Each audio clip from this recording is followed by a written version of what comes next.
Feed the animals. See live educational shows. Feel the excitement. Have your picture taken with a python or cockatoo. Feel the adventure.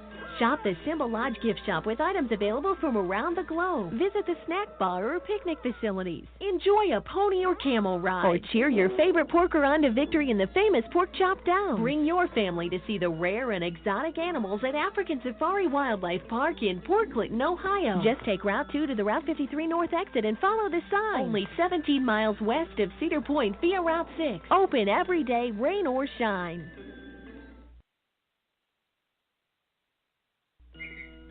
It's double trouble, double the fun at African Safari Wildlife Park in Port Clinton, Ohio. See the largest antelope on Earth, the giant eland, and the ugliest creature on Earth, the African warthog. There's so much to see and do.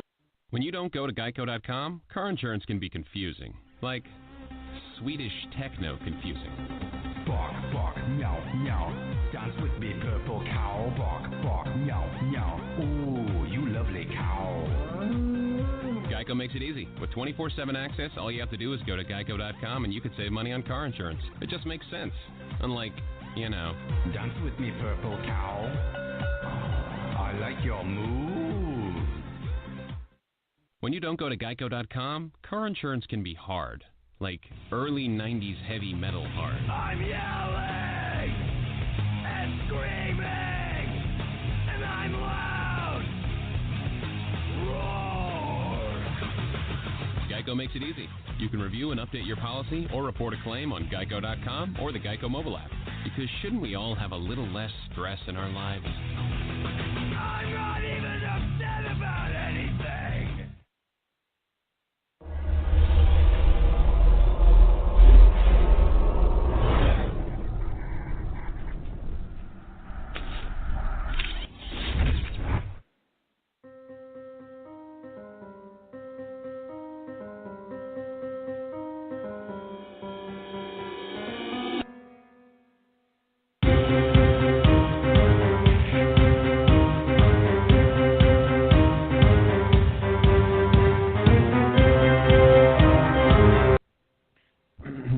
And welcome back to The Balance. My name is Tom-Marquis, Presidente. Thank you to Matthew-embury in our first half hour talking Indy Car.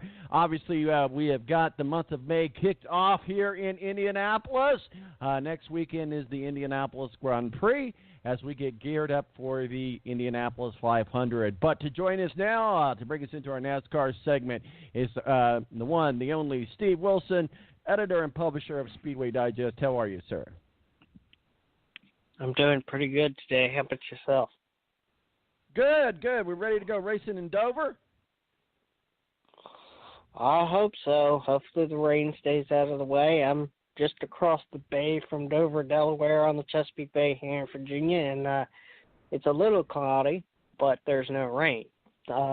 Unfortunately, for tomorrow, that may change, even though that today's schedule has been moved up due to weather. Gotcha. So, hey, we're going to do something a little bit different today, Steve. I don't know if Rick is back on the mic or not. Rick, are you back on the mic? I don't think he is. Okay, so what I have got to do is, unfortunately, I have got a counter things going on, so I have to be multitasking. So I'm going to kind of let you lead the segment on here, and if you could just talk for about 5 minutes or so, 5 or 10 minutes about whatever you need to about NASCAR, and then we'll be back in our normal flow of things. So go ahead, Steve. The mic is all yours, buddy. You're giving me control of the show? Oh, Lord. Oh, man. You got it, buddy. Yeah, you got it. I don't know if that's all right. Well, I'll go ahead and roll through a whole bunch of things that we've got going on this past week. Last weekend in Talladega, Alabama, the biggest, baddest track on the racetrack, on the circuit, Spencer Gallagher in the NASCAR Xfinity Series picked up his first win. However, earlier this week on Tuesday, NASCAR announced that Spencer Gallagher had failed a mandatory drug test that drivers and crew and all the people working in the garage are subject to. NASCAR did not tell us exactly what it was that he failed on the drug test for or when the drug test was taken. But earlier this week, he was suspended indefinitely from NASCAR competition until he completes NASCAR's Road to Recovery, which is their system in place to get you back either in the car or working in the garage. And earlier, just about a day later or so after that, they announced at GMS Racing that the number 23 car this weekend would be filled by a GM Racing stable driver, Johnny Sauter, that in the Truck Series that won yesterday or last night, will fill that seat today.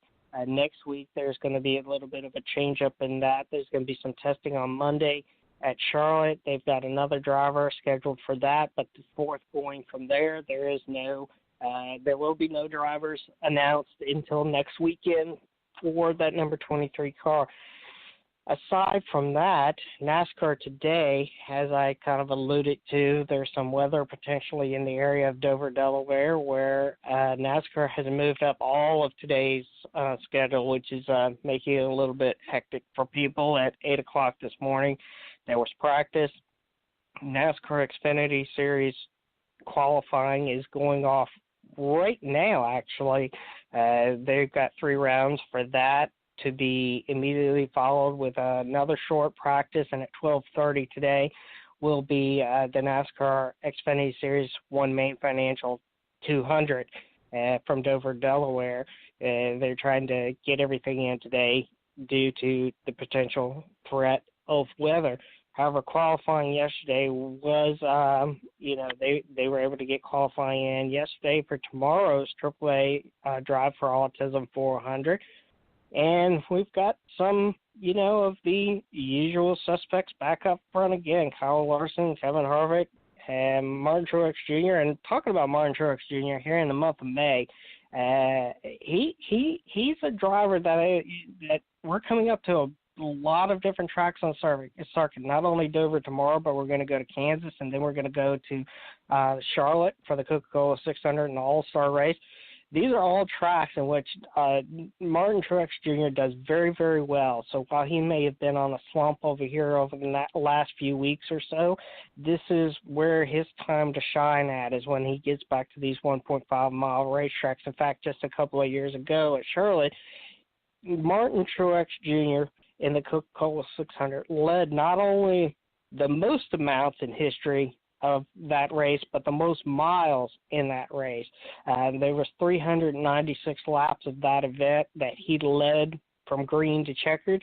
And, you look at some of those stats and these 1.5-mile tracks coming up, Kansas next week, which he's won at that one too before. Excuse me.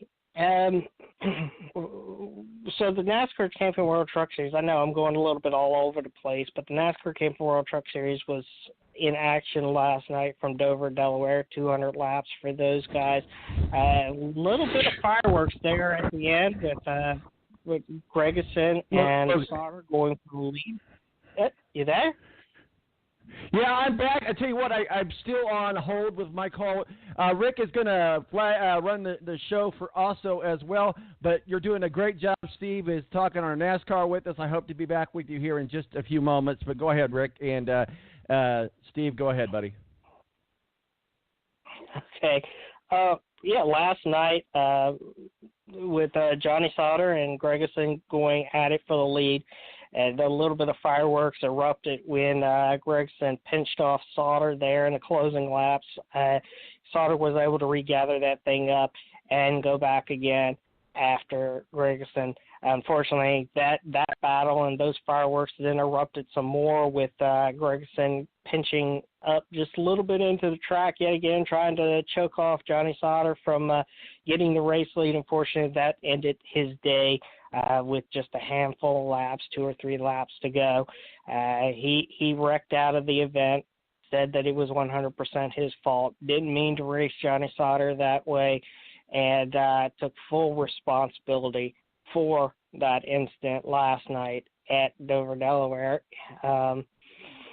Rick, you there? Any questions for me, or you want me to keep going? I'm here. You can keep going, buddy. The segment is all yours. All right. Well, no, you're doing great. I'll guess Yeah, the thing is, I always catch the last 5 minutes of you every week, and I've learned more about NASCAR catching the last 5 minutes of your segment every week. 'Cause I always come on during football season, so I call in like 5 minutes early and always catch the tail end of your segment. I learn more about NASCAR in the 5 minutes I hear you every week than I have just watching it and following NASCAR like I used to. So it's always great info hearing you talk about NASCAR. It's always stuff that I never thought of, or I don't really follow NASCAR myself. Sorry to say that because I'm the executive producer of the show here. But when Tom said he had to step away, I was like, what am I going to ask Steve Wilson about NASCAR? Because I don't really follow it. But I just want to let you know that, I've learned more about it just listening to you these last 5 minutes of the show every week when I would come on at 9 o'clock, my time anyway. And so I'm just letting you know that it's great to have you. The segment is all yours today, buddy. All right, then. Well, I guess I'll continue on to, yes, sir. Preview a little bit today of Dover.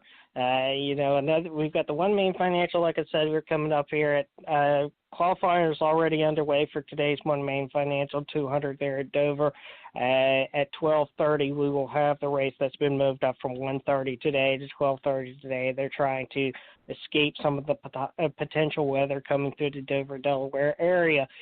With today's race, it will just be a continuation, I believe, of yesterday. We saw a lot of side-by-side racing, but, at the same time, these concrete racetracks have a propensity to tear up some of these tires just a little bit. And yesterday, with the mayhem between Gregerson and Sauter, has the potential to happen yet again. There we saw some very good side-by-side racing all around the racetrack, not just for the lead, but throughout the field. In fact, we saw some drivers, Jesse Little, who had an incident on pit road. He did lead for a portion of the race yesterday and was able to get his lap back, was able to come back through the field and actually post a nice top 10 finish yesterday from, his late race incident or penalty there on pit road. So that kind of gives you a clue as to how some of this race will go today. New tires are definitely going to be key. They're going to be key every time that they're going to come in, but they're not really going to come in that often because the fuel windows on these events at this 1 mile racetrack are very, very long. I mean, you can get a good 80 to 90 plus laps out of these tires and fuel runs. So you're going to only be coming down but a handful of times, and that's where these stage breaks are really going to come into key for this. And if some mayhem happens to occur, we've seen mayhem, especially off of turn 2, because turn 2 seems to close up very, very quickly. You see a lot of drivers out there trying to run 2 and 3 wide through that corner, and that's typically where we see a lot of these incidents occur at. And because Dover is a high banked concrete track, it kind of self cleans itself with these incidences that up high and a couple cars get in with one another, and they kind of just all fly back down to the bottom, which is really just it can be an issue for other drivers coming through because they do run fairly fast. I'm trying to think of what else that we can talk about this week. I'm back. Tom is back. So I'm back now. I've come to save the day. Oh man, I had a couple things happen here at the house that I was not expecting to, and I have I have a guy here who needed to use the outside water spigot, but I had it turned off because it's wintertime, so I had to go down to the basement and turn it on, and so it's all worked out now. Life got in the way there for a second, guys. I'm just happy I got to break in and talk to Steve Wilson for a change. Hey, I'm just happy about that. There you go. You have elevated yourself. 917-889-8516, the number to call in and talk to Steve Wilson right now. So call in, give him your NASCAR thoughts and questions. We gratefully appreciate it. Absolutely, and Rick, I appreciate it. And Rick has elevated himself to a whole new presence in the show. He now gets to talk to Steve Wilson. Not everybody gets to talk to Steve Wilson.